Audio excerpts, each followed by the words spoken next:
What up, bros? What up, bros?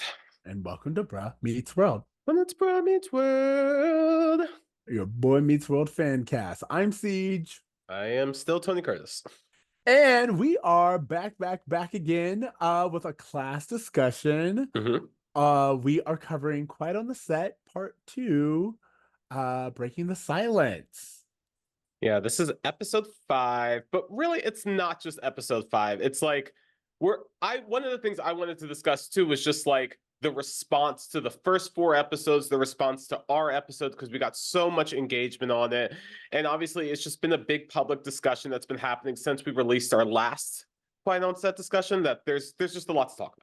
Yes, exactly. And for those of you who are unfamiliar, go back and listen to our Quiet on the Set reaction video that we released earlier. This is a continuation of that conversation. As he said, we are going to talk to you guys about the Hollywood response. Then we're going to get into our reactions to the latest episode, episode 5. And then we will be covering Drake Bell and how he has been with Ryder, GioVannie and Bryan Hearn, their section of it, and then we'll kind of wrap up with Shane Lyons' portion and basically where the industry stands now and what we'd like to see in the future. So, What would we like to see in the future? That's a great question, but we'll get well, there. you know what? If you guys haven't been enjoying this conversation and having these conversations with us, as Tony said, you've been so great online, reaching out to us, telling us your stories, telling us your very personal stories. We appreciate it. For everyone who shared, if you want to reach out to us at brummeetsworld@gmail.com or at Bruh Meets World on all of the social platforms. You guys, YouTube have been fantastic. Our Patreon, we have the community conversations going. So again, you guys, we want to hear from you. We want to hear your side. We love all of the little one-offs that you guys have been sending to us. It really helps us have like a second, third, 15 pair of eyes on the internet for us. Yeah. Yeah. And now that we've done that, I think we can get into the conversation. Well, can I just ask you this? Yeah. What has been your thoughts on this whole thing since the last time we talked? Has there been any shifts? Has there been any insights either through this episode or the public discourse that has made you have any evolutions in your understanding of the situation or processing it? Absolutely. I think that to me, some of the most important parts that I think we're going to get into, especially when we talk about like the Hollywood response, is there have been people who have been coming hard down on other child stars for either not speaking up or not sharing their stories. And to that, I do want to echo what has been out there and said before, which is that you can't rush anyone else sharing their stories. Sure. Also, it is important to know the context about someone else's experience with a network or with a person. This is not to say that everyone should be given a pass because they didn't have a terrible time with him, but like you guys are coming after actors who like weren't even around at the time, like they were like doing different projects. And to that, I want to again appreciate everyone who wants to protect children and wants to make sure that we are doing something different, but at the exact same time make sure that we keep our eyes on the prize. Sure. I guess the thing that's been the most like enlightening thing for me was seeing how the fans were kind of speaking up about it, seeing how touched they were by the documentary, how like horrified they were. I mean, we're going to get into it, but episode 5 kind of starts out with like this TikTok montage of like people's reactions to it. And it's really kind of had a chokehold on our generation in a way that I think is not in just response to our love and nostalgia, but also us wanting the next generation to be better. So even though like sometimes I feel like people may direct their aggression in the wrong places, or they just have a lot of strong emotions about it, which is completely entirely fair. The thing I'm learning is that everything is so complex and it's so multifaceted, and the I really don't know how much we can judge anyone for what they did before they had a fully developed like brain. So just, Correct. kind of understanding that, there's nuances to it, and that, the experiences of some actors don't reflect the experiences of others, and that doesn't take away from other people's experiences. All of those nuances, I think, belong in this conversation, and just kind of uh highlight how like sticky of a situation this is. I have no problem confronting the stickiness. I feel like if anything, we should be having more sticky conversations. Can we But actually change? I don't want to use the word sticky. I just decided. very good point. We'll move on from the word sticky. But I will say that the word that I was going to emphasize right after that was nuance. I think it's so important to have a nuanced conversation and understand the complexity, the layers, the timeline. Like there's so much more going on when you have these conversations that I think it's important for us to not only acknowledge but also reflect on as audiences of why someone would make the decisions that they made, specifically when you're talking about young individuals. Word. You were talking about the Hollywood response to it all. Can we talk about Keenan for a second? Yeah, yeah, that's your boy. You got to tell me, like he let out a statement. Mhm. Why don't you share with everyone? Yeah, so Keenan, I was kind of like in our last conversation being like, yo, where's Keenan in all of this? Because I know he Yeah. worked so closely with Dan, at least for his time that he was on all that. Hmm. And Good Burger. So I was curious as to what he was going to say, and he was interviewed, and I forget on which show he was interviewed on. Forgive me, but he was just kind of talking about like, hey, a lot of the stuff that was covered in this documentary happened after his tenure at Nickelodeon. He was like, yeah, Dan was on all that, but he was just kind of starting his career at that time, so his power level wasn't as high as it ended up as. He's kind of as a executive producer for credit only on Keenan and Kel. So, he had pretty much, I think by the end of the 90s, he was already on like the Steve Harvey show. Like he was already kind of doing other things outside of the network. So he wasn't really in on it. But I will say that he said, I don't think I can watch this documentary because it's a really emotional, but his heart breaks for all of those who were involved, and he was like, I really want to encourage more investigation, more conversation, and more accountability across the board. So I can understand him not wanting to watch it, but I think overall, I felt like that was a very good response from someone who wasn't there but acknowledges that other people had experiences that were different than his. Yeah, no, I completely agree because one of the things that I really liked was this idea of I think there should be more investigations. I think that we should be trying to get to the root of the problem, and that is something that I want to hear more of. I love that. Sorry, I respect when people are like, "Hey, I don't know. My experience was different." Melissa Joan Hart talked about the fact that she was like, "I was in Orlando. Like that's the other side of the country, Yeah. and at a completely different time."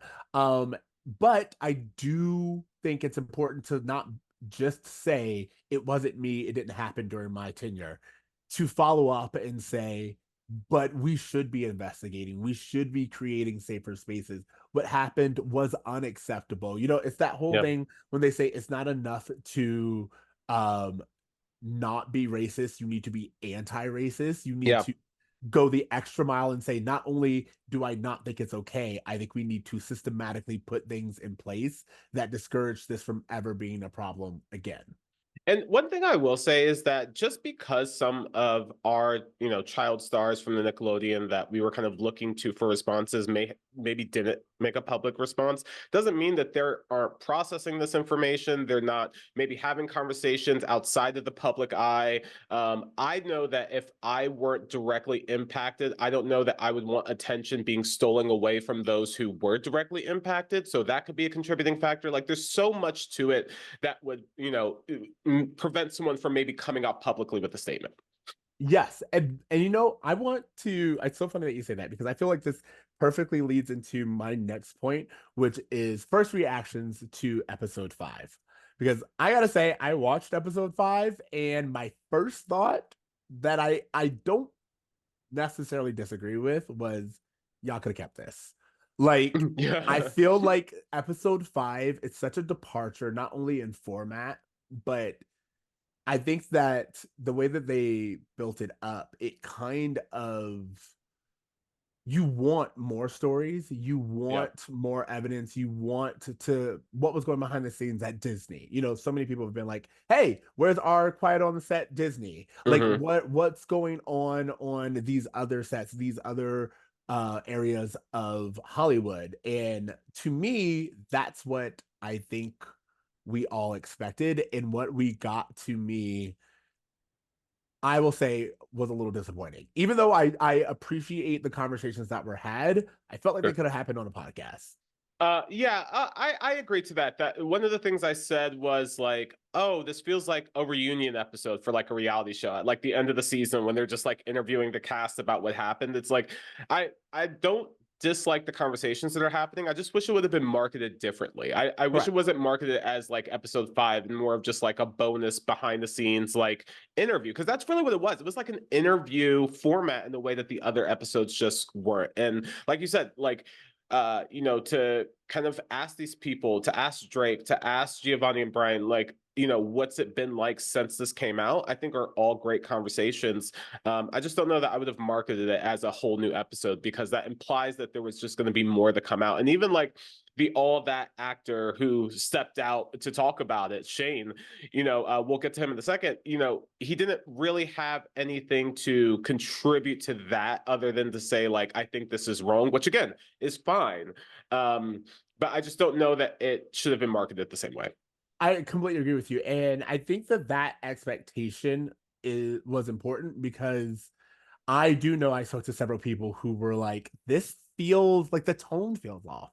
This Mhm. feels a little weird." Like, to have a reunion special for a, hey, there was pedophilia on stage with children. You know, like, do Yeah. you want to have that kind of, and welcome all back? You know, Well, the part of it is that the format implies for a different experience, because when you're watching the documentary, they're shooting talking heads. So you're seeing these child actors talk directly to the camera, kind of talking directly to us, the audience. Whereas here you have this third party interview person who kind of changes it. It feels more like Good Morning America or something. Like it correct. just feels a little um less uh inviting for deeper conversation, I guess. Correct. It was so we were talking about Quiet on the Set, episode 5. It was hosted by Soledad O'Brien.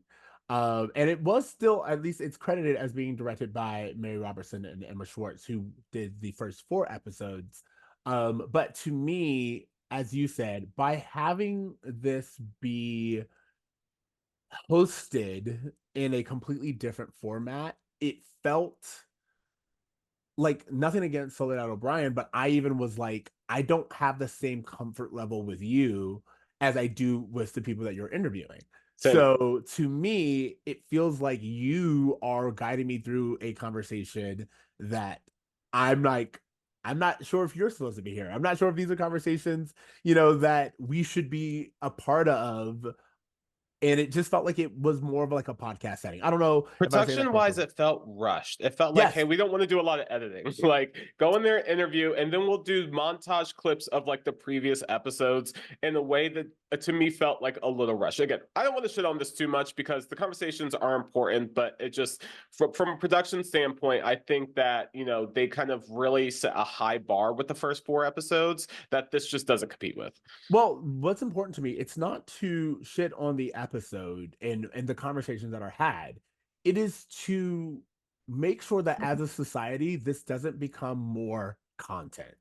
I don't want content from this. I don't want, like you said, the reunion special Yeah. version of this. I want a deep dive into the industry. I want solutions. I want accountability. Like, these are the things that, like, I actually feel like I personally was wanting from the series. And if they were to continue, I would really hope that they would take their time and either give us news stories. Again, I don't say they have to be salacious and you have to name names, but I would like more of a deep dive into the problem Yeah. and possible solutions. That's what I'll say. 100%, because I think to keep going back to these victims to kind of ask them more questions kind of over and over again, it's like at this point, like, I kind of don't need Drake to tell me anything else. Like, you said enough.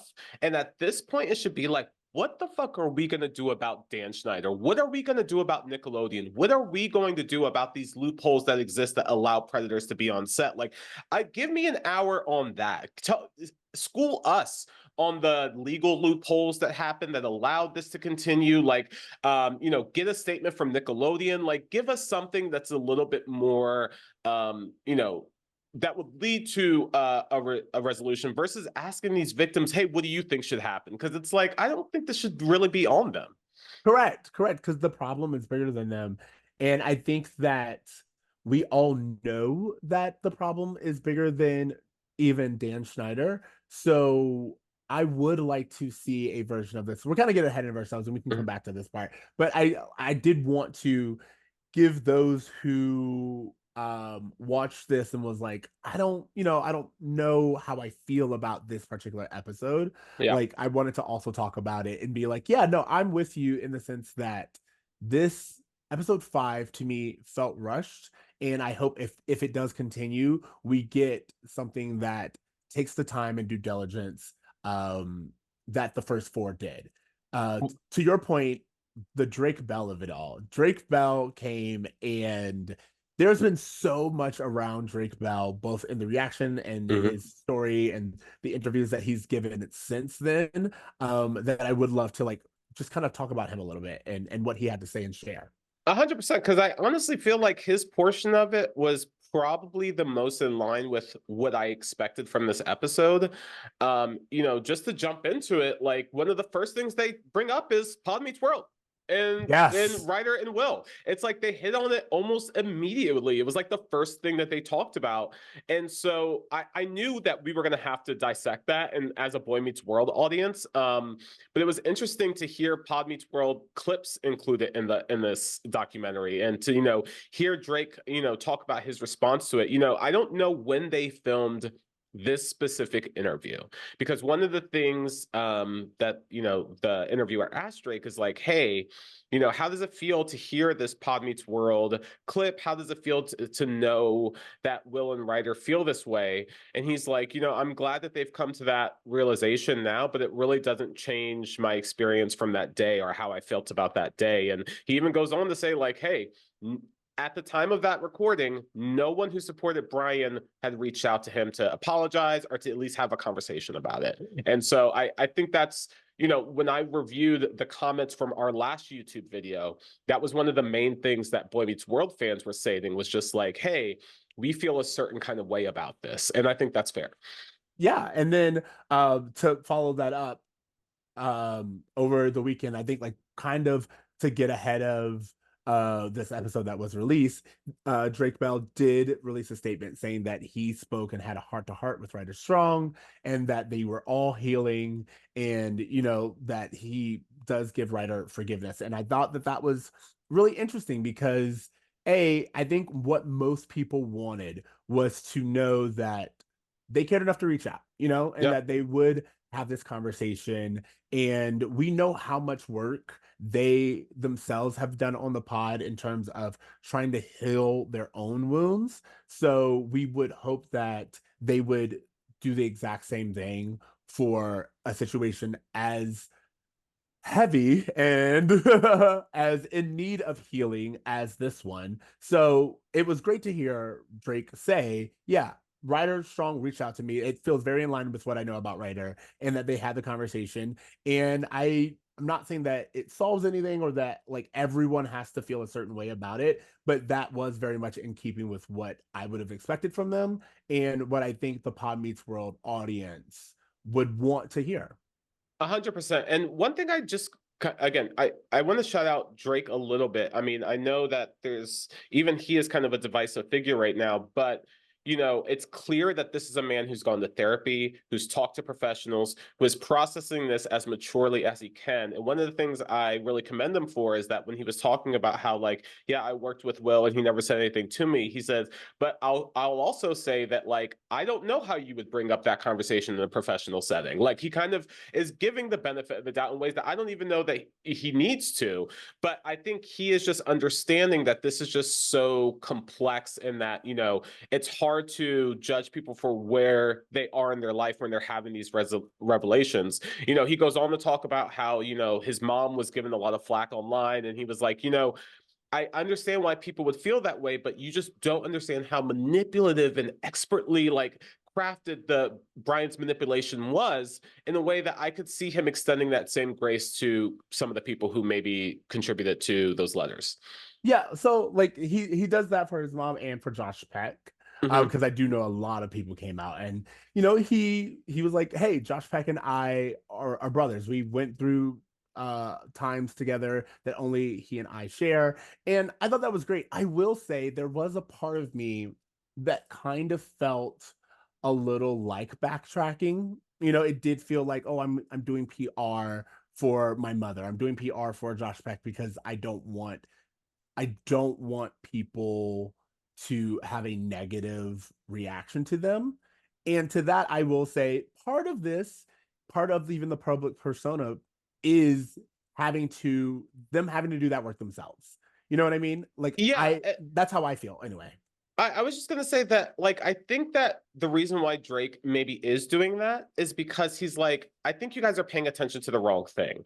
Like, to focus on my mom, to focus on Josh, to focus on all these other people. Like, I didn't do the interview for that to be the outcome. And he even said, like, I've been on the other side of the internet's rage before, and I don't want that for these people who I don't have those same feelings for. And so I think that was part of it, was just saying like, hey, let's focus on what's actually important here. Yeah, well, I love that you said that because that is a good thing, and I do think we should constantly be kind of redirecting the ire towards where it's supposed to be. Mm-hmm. I'm saying that like when GioVannie and Bryan came on and they were like, "We're fine, we're good," like Yeah. everyone, we're okay, we're breathing. It's like that is true, and I'm really happy for them, but I think that what is missing is, do you remember Steve from Blue's Clues? Yes. Did you Did you see the see statement he his? put out? Yeah, yeah. Yes. I Well, that's loved my it. point. My point was that kind of acknowledged the Can I hurt. actually read his statement real fast? Because Yeah. I have it. I just wanted to share it with those who maybe didn't see it. Steve for Blue's Clues put out a statement basically saying, "I'm coming into this with this. I'm coming to it much the same as anyone else, with horror and heartbreak. It's just terrible to watch it unfold. I don't know what else to say other than it was heartbreaking. The fact that this is now what everyone's talking about at the water cooler just breaks my heart." And he goes on to say, like, there was no overlap between his show and what happened on Nickelodeon, so he really can't speak to it, but just that he was heartbroken by the whole thing. Yeah. And I think, to me, we kind of did it with that montage, like, like the reaction of it. But I think that it's less of focusing on the rage and more focusing on the hurt. You know what I The mean? hurt, yeah, yeah, And I think I, that's what it is. It's more yeah. focused on the hurt. And you know, I there's a there's a lot of I don't know if this is relevant at all, but do you know what's going on with Kendrick and J. Cole right now? Yes, I do. Okay, so for those who don't know, they were just having like a rap beef, and over like the last week or something, J. Cole basically said like, "Hey, like this is really heavy on my heart. This is like creating darkness, and like I don't really want to contribute to this. I know you guys are out for blood, but like I don't actually. That's not what I'm about." And I kind of felt like a similar thing from Drake in that moment, where he was just like, "I know you guys are like feeling really big feelings, but like." I don't know that I need it directed over here, or that you should be directing it over here. Okay, you know what? If that's the comparison, I get that, because I will say a lot of people were upset that J. Cole apologized for Mhm. his diss track. And they're like, "Oh man, we're doing this." And I was like, "No, there is something mature about being like, hey, I was speaking from a place of hurt. I kind of like wanted direction, and I wanted someone to be like put in the spotlight. But in reality, we're mature, we're adults, we have to do better, and maybe anger isn't the solution." Yeah. So yeah, no, if that's your take on it, then I completely see it, and I agree. Um, Speaking of, yeah. are you ready? Well, actually, so there are some things with the Drake Bell of it all that I thought was really interesting just to point out. Mhm. First of all, the Fifi Dobson of it all. Were you able to take a look at what I sent you? Oh yeah, yeah. The TikTok about how she was the girlfriend who Drake was had at the time whose mom was like, "Hey, this isn't right." Like, Exactly. so interesting. For those who don't know, Fifi Dobson was a punk singer, a black punk singer at that, from the early 2000s. We actually featured her in one of the mixtape episodes that we did not too long ago. And I just thought that that was really interesting that, you know, it was her of all people that he was with at that time. Correct. And for those of you who don't know, go check out it's a TikTok by Joshua Stalling. And it's Joshua Stalling Music, where he kind of goes into Fifi Dobson and Drake's relationship. And there's a song that she wrote that apparently seems at least inspired by this whole situation. This was like years ago when they were dating. And so I just wanted to, if all of this is true and the storyline seems to the timelines seem to align. Give Fifi Dobson I told you when we did that mixtape episode that that was my girl, Mm-hmm. and for her and her mother to be the ones who potentially helped get Drake out of the situation really made me happy because again, like there is something about a black mama, or maybe her mother's not black. I don't know but there is something about um us, I'll say, where we're Well, like, I'll this say can't this: stand. regardless of who you are, having a black child, you just have to be really vigilant in the world. So I don't Perfectly know. said. Um, and as well, while we're talking about music, can I just say something about this documentary that I thought was a little weird? Was Yep. Drake plugging his like Yep. album? Like Yep. he's been doing that with like all over his social media lately in like response to this. And like I'm glad that he has a coping mechanism. And you know, I don't know like if. I don't really have any negative feelings to say about it. Like everyone is healing and everyone is coping in their own way. It just seemed like a little inappropriate to do a music plug during a bigger conversation. I don't know. Correct. No, no, no. Here's the thing. I wasn't gonna say it, but it's definitely in my notes. In the was this necessary? You know, like it does feel like if anything, I feel like it probably would have been better had they plugged it and been like, have like that little talking head being like Drake has found healing in the music and kind of play it like as an outro or whatever. But to kind of give it a moment in the segment, even though I understand that music is his therapy, it did feel very, is this the time and place? I had to speculate in my head. I was like, I wonder if he was like, "Yeah, I'll do the interview if you let me plug my album." Like, Or that's kind of what it felt like. Like, yeah, exactly. Like this is the problem of it all. I mean, even you and I was like, should we be covering this? Like it does yeah, feel a little bit like everyone is squeezing this for as much as it's worth. And I don't blame them because we live in a society that requires you to take that moment and make the most of it. However, it does, I just constantly keep coming back to, but the bigger conversation, like can we get yeah. back to the bigger conversation? And here's the thing is that they did such a great like expert job of like really telling this story for the first four episodes that like to what you were saying about like making more content out of it, you know, I this felt like content for the sake of content. And maybe what we're doing is content for the sake of content. I'd like to think that this is us trying to unpack something that, you know, through the pod meets boy meets world of it all, we're kind of directly impacted of. I hope that they had that same intention going into it, but it didn't really feel like that when I was watching it. So Yeah, and yes, I think this is a good time to go over to GioVannie and Bryan sure. in their portion of it. Because again, what we get with that portion of the conversation is we do get more discussions about the system into which allowed not only the predatory behavior to happen, but kind of this power play, like the idea of they when they are talking, GioVannie and Bryan talk very openly about feeling like tokens, like the Mm-hmm. racism of it all, the being told that you have to endure because there's profit on the line, like that all to me again led to a really bigger conversation. And I'm really happy that they were able to share their stories. I do wonder if like maybe breaking the silence, episode 5 or 6 should have been that. Just like getting as many people who were willing to tell their stories about the oppressive side of this as well for child actors. Because I think that's the most important thing is we are talking about a system in which we expect children to perform. I okay, can I tell you my one issue with this section of the documentary Yeah, go for it. was the hey, we're gonna play segments from Dan's bullshit apology, and I just want to get your thoughts on it because I was just like, why are we giving this man any more time? Like, why are we doing this? Like, we know that this is all bullshit. Like, I'm glad we got their opinions on it, and they were just basically saying like, hey, if he's an actor, he's acting. Like, I didn't see it as anything more than that. Like, you know, if he really felt this way, he would have apologized before this documentary even came out to those who came out against him publicly.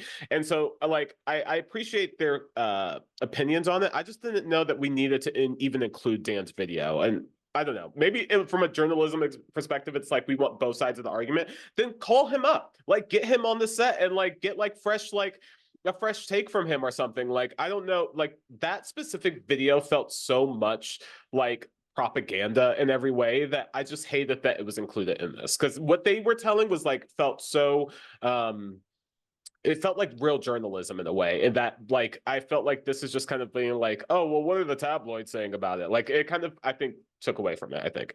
I agree with you in a sense of you never want to give someone like that a platform and kind of spread their message, but I do think it allowed them to kind of point out that he says, as you were mentioning earlier, he's like, when it comes to diversity, I helped Keenan and Kel, and Keenan's like, not really, like, and then he that was in response to them saying that they felt overlooked, and they're like, he even overlooks us in that apology, Yeah, or that he reached out to GioVannie to get her to be a character witness for him, and it to me it did show kind of like the tone deafness and the disconnect sure, sure, that sure. that is there when we're all having one conversation and the main problem is having a different conversation.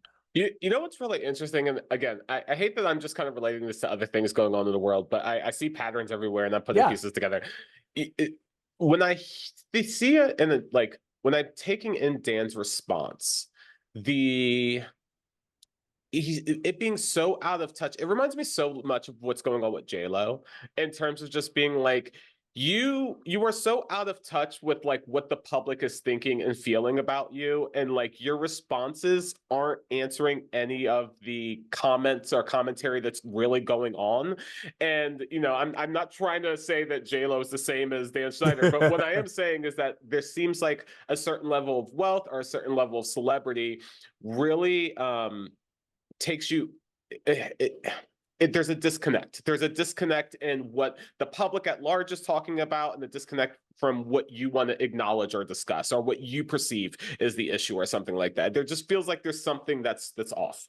no, I hear you. It's funny. Someone online said this, and I liked it from our account, and I agree. Where they were like, in the show BoJack Horseman, the character again, a notoriously bad person, bad actor, has a lot of things that he needs to be held accountable for. He goes on TV, he does an interview, it goes really well, and everyone's like, "Oh, you came off and you were respectful and all this other stuff."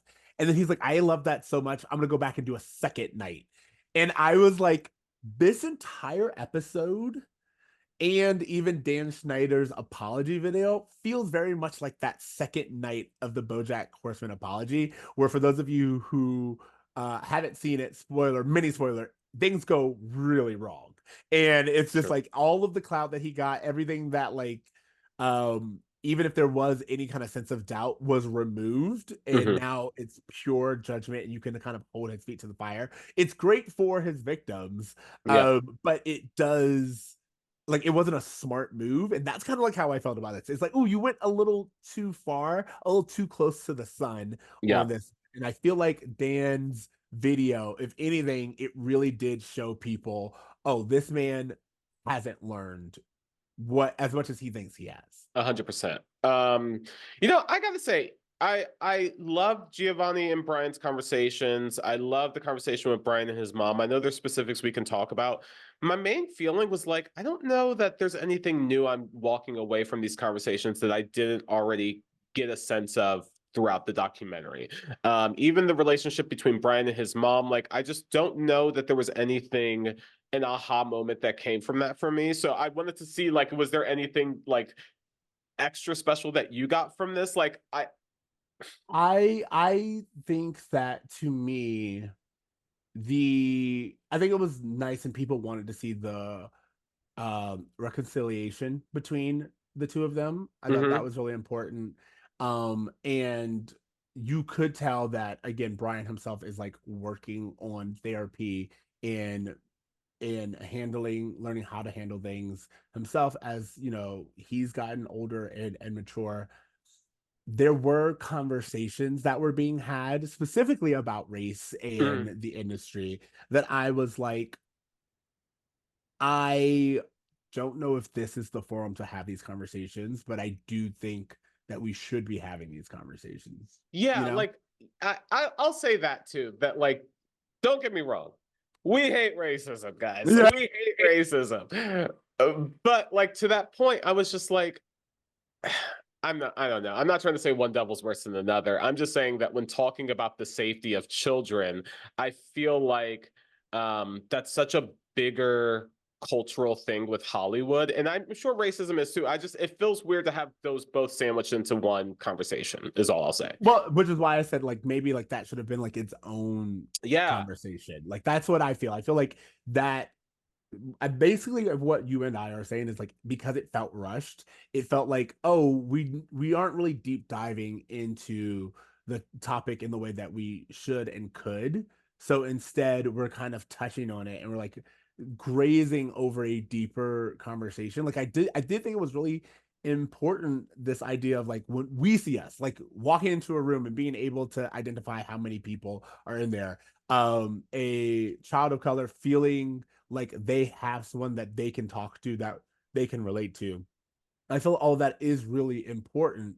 But I do feel like that's such a bigger conversation. Mhm. And as you said, it's one that Hollywood doesn't even know how to deal with adults. Yeah. So let's take a little bit more time to really do our due diligence and have that conversation in a way that allows space. Like to your point, if we got a season 2 3 months later, and it was only 1 or 2 episodes, and we had one episode dedicated to racism, which we not only included these great conversations with GioVannie and Bryan, but also maybe reached out to other child actors who were of color, who had experiences, whether they be positive or negative, to just kind of air it out. Like we mentioned Shelby Woo, like we mentioned a few other ones where it was just like these weren't the only people of color that experienced things that were a little off. And so it would have been greater to expand upon the conversation versus kind of like diving back in and kind of seeing what other crumbs we left out. Correct. I like to your point, like take the time to do it more nuanced. Yeah, and here's the thing, and I think this leads us to the Shane Lyons part of it, which for me, while it was great to have a new person come in and kind of tell their story and say, hey, maybe the same thing didn't happen to me, but there were definitely things, there were inappropriate conversations that were had to me. Like he talks about how Bryan Peck was talking to him about blue balls and having this conversation with a child that's just completely inappropriate. I appreciate him for sharing that and being like, hey, I probably barely made it out from being a victim myself, and there were signs. But I also feel like I would love to talk more about what he was talking about, which is figuring out ways to make sure this doesn't happen. Talking about the loopholes. Like when he brought Yeah. up the loopholes and he said that, oh, as long as there is a parent or guardian there, like you don't have to do a background check on anyone who's working on the set. I was like, that doesn't feel right in general, Yeah. let alone when working with children. But the fact that like that's just the case, it's like, oh, I want more of that conversation. Let's talk about Sure. these laws that allow this to exist. Let's talk about what it is on a set that someone can get a job and work with children. What's that process look like? Like I feel like that's important and that's what I want to see more of. Did you ever watch The Goonies growing up? Yeah. Okay, so on the Goonies, there's the one chubby character. Gosh, what's his name? Someone's yelling at their radio right Yeah, now. so the actor's name is Jeff Cohen, and Okay. on the Goonies, he played gosh, what the fuck is this kid's name? I'll edit this out so that we could get it. I'm sorry. I'm sorry. It's important to this. I'm on the IMDb. One second. One second. Okay, Chunk. Okay, okay. If you watch the Goonies, there's an kid named Chunk, played by an actor named Jeff Cohen, and he actually grew up to be a lawyer. And like, it would have been interesting to find someone like that, to find someone who was like, "Hey, I have history in this business. I also have, you know." Some kind of experience in law to be able to speak on this a little bit more specifically than someone who maybe just was in the background as these things were going on. Because when the Shane conversation happened, again, not to take away from his experience or from what he said at all, it just felt like that would have been more of like a talking head in another in one of the other episodes, like one of these like brief interviews versus like breaking the silence. Shane is coming forward. And it was just like, it felt like you gave that a lot of weight when I think by doing that, it kind of minimizes some of the other bigger stories that are happening. I completely agree. And you're right. Like, I'm not going to list all of them because some of them have majors in different fields. So maybe they Mm-hmm. wouldn't have been the right ones. But yeah, I'm looking at this right now, and there are a list of child stars who went on to become lawyers. And I also know that there are so many child stars who have like foundations or like programs that are made to protect other child stars. And I would have liked to have had some of them on just kind of tell us what the laws are now and how we can work towards better solutions. Like Definitely. that's one of the things that I think is important because the loophole of it all, I think, was startling to learn. And I think Probably the like most interesting part of that segment, honestly. yeah.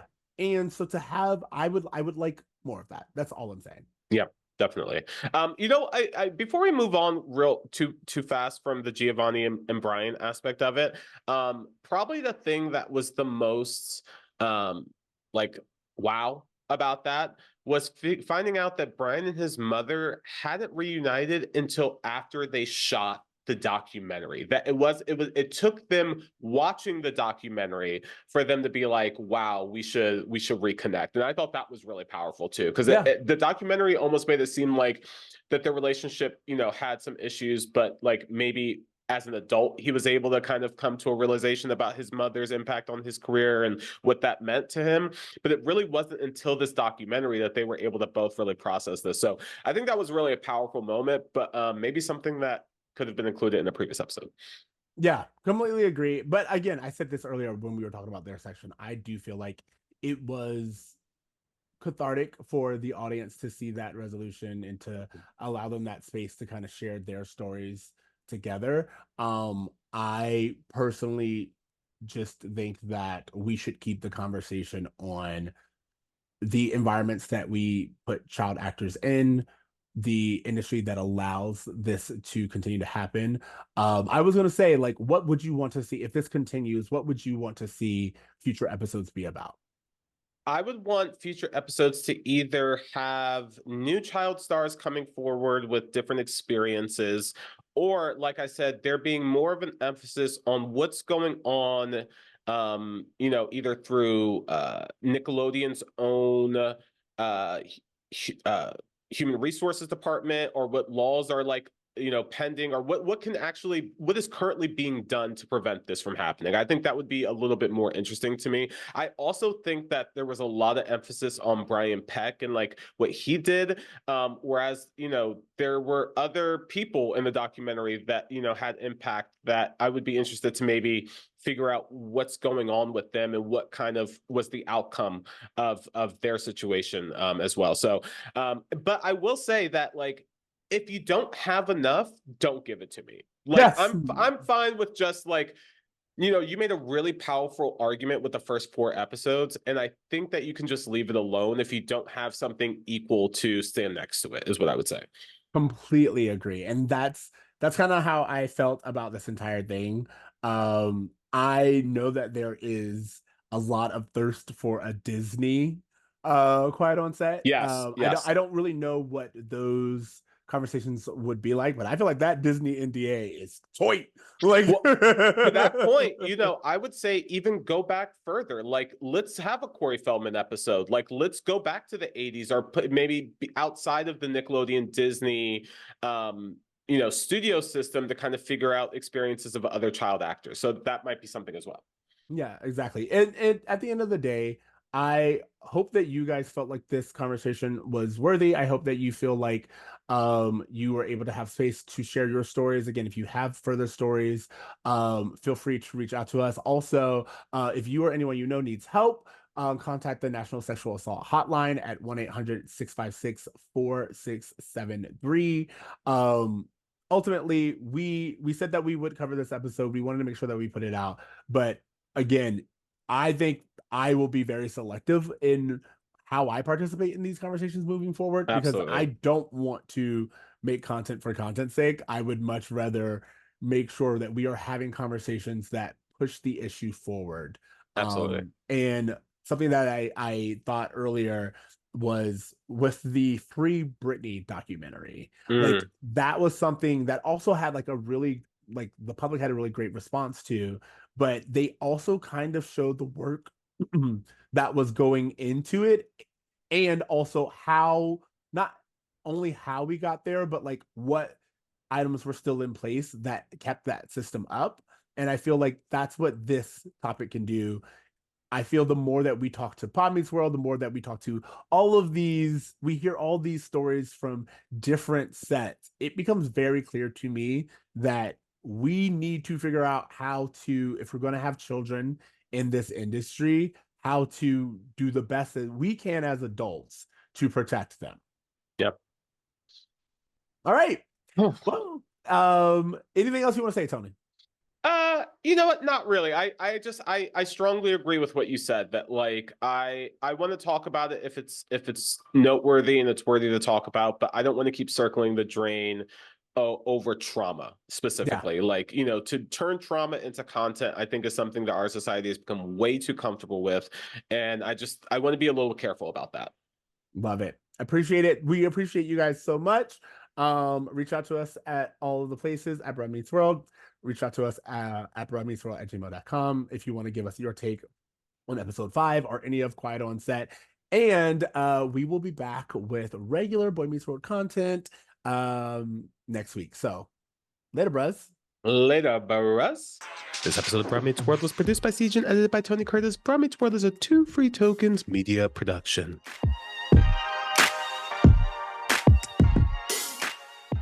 When this boy meets world.